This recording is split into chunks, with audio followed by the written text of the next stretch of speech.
What's up, guys? This is Aaron, and it is time for Week 8 Best Bets. So I haven't been on here in a few weeks. I haven't really had time to make these videos. But last week we went 7-3. We're 52-41 on the season. That's 56%. If you bet every one of these plays for one unit, I think that's like a little over 6 units, and we're up. We're 2-0 on the season now, awaiting Minnesota plus 9.5 here. It's almost over now. So that started us 2-0 for the week, up a little over 8 units if you just played everything as one unit. So I've got 4 best bets here for you now. I'll try to make these quick hitters, so let's get started. So the first one, we're going to go with Mississippi State plus 10. I got that minus 114. That's still out there. So Mississippi State, they're on the road, but they're off a bye. You know, they've had 2 weeks to prepare now. Florida, off that loss to A&M. You know, they really just, they don't look good now. They haven't really looked good all season. They're just not a polished team. I don't think they're particularly well coached. And the leaks that have come out, you never know if these are true or not, but the leaks are that on Sunday, regardless of outcome, Billy Napier is going to be fired. So, you know, and especially this is the game before the bye week, and a lot of times teams want to fire their coach going into the bye week. So, you know, the interim can, you know, get a couple of weeks to get things together. So I kind of believe that, you know, with the way that the season's going, they're 2-4, you know, and they just look terrible every week, whether they win or lose. So let's go Mississippi State plus 10. The second game is going to be Boise State against UNLV. We're going to take Boise State's team total over 37.5. I got that at minus 120. That's still current. So, look, UNLV has won games, scored points, and pretty much every time a lot of these points and wins are coming on yardage deficits. They're getting out-yarded in a lot of these games. They're giving up a ton of points. You know, they're playing offenses that just turn the ball over constantly. You know, they're you know, +2, +3 sometimes in turnovers. These are all predictive metrics that you got to fade going into the second half of the season. I'm always going to fade things like that. I just don't think this team is that good, and their you know, point totals and win-loss record are going to show something that's not necessarily accurate with the way that the games have played out. On the other hand, Boise, you know, they're scoring, you know, 40-plus every game, obviously not against Notre Dame. The first game against USF, they turned the ball over 3 times. They had the ball in scoring range multiple times, didn't score any points. First game, you know, cross-country, I can forgive that. You know, we're many games into the season after that. This game is, you know, backyard. So no cross-country travel, no heat disadvantage, things like that. You know, you're not stepping up in class. You're actually stepping down in class. You know, the strength of schedule metric definitely goes to Boise here. You know, UNLV, they gave up 48 to Air Force. They gave up 31 to Idaho State in the first game. FCS team gave up 38 to Miami, Ohio's offense. That's a terrible offense. You know, anybody can put up points on this defense. So let's go Boise State team total over 37.5. The third game is going to be Texas versus Kentucky.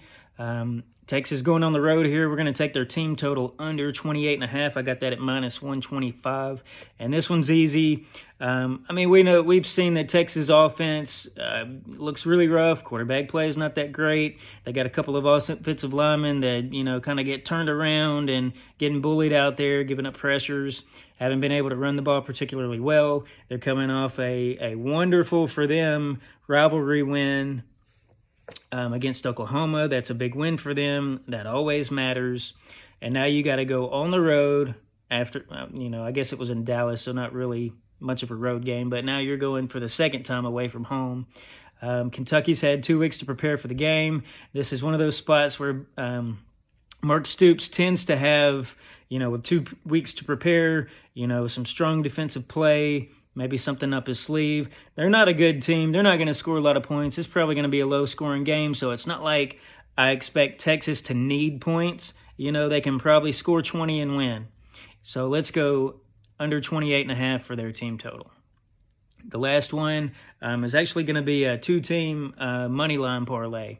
I've started doing these because they cash. I've made a ton of money this year on those, and really, now that there's more parity and teams are not winning by the kind of margin they used to win by, especially in conference games, I've found that going with some 2-team money line parlays instead of asking somebody to win by 7, 10, 14, whatever. I think this is a much higher percentage chance that they win. Both teams are at home. Both teams have dominated at home. Georgia had that long, multiple years home winning streak. The only team that can beat them at home is Alabama, and this ain't Alabama, right? Ole Miss, I think that they're capable here. I'm just not so sure because last year they beat Georgia by 18. Big loss for Georgia, kind of an embarrassing thing. Now they get Ole Miss back at home, circle the wagons here. They've already got one loss. They're going to be locked in. They're not going to be surprised. I don't think Ole Miss is as good as they used to be, in years past, especially last year.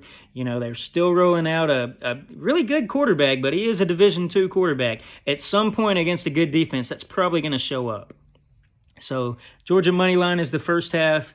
Alabama, they're at home. Tennessee has not beaten them in Tuscaloosa since 2003. They haven't scored more than 24 points on Alabama in Tuscaloosa since 2003.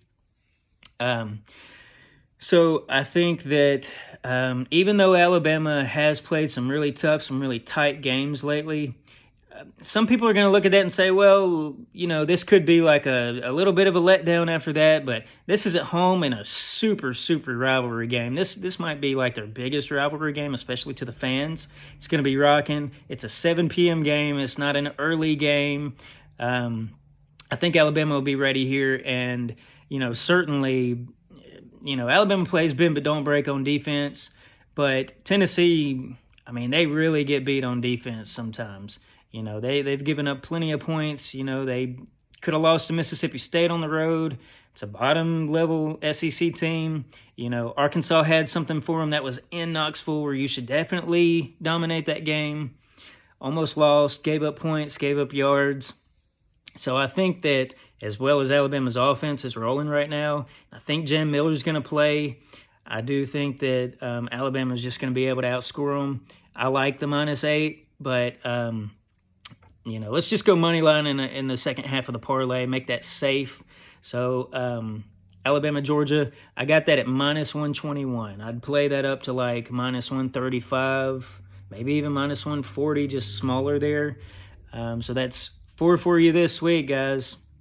Follow me on Twitter. I post all this stuff. Get in the Discord. Ask how to get in the Discord. We got a bunch of guys in there. Everybody does really well in there, honestly. So let's cash.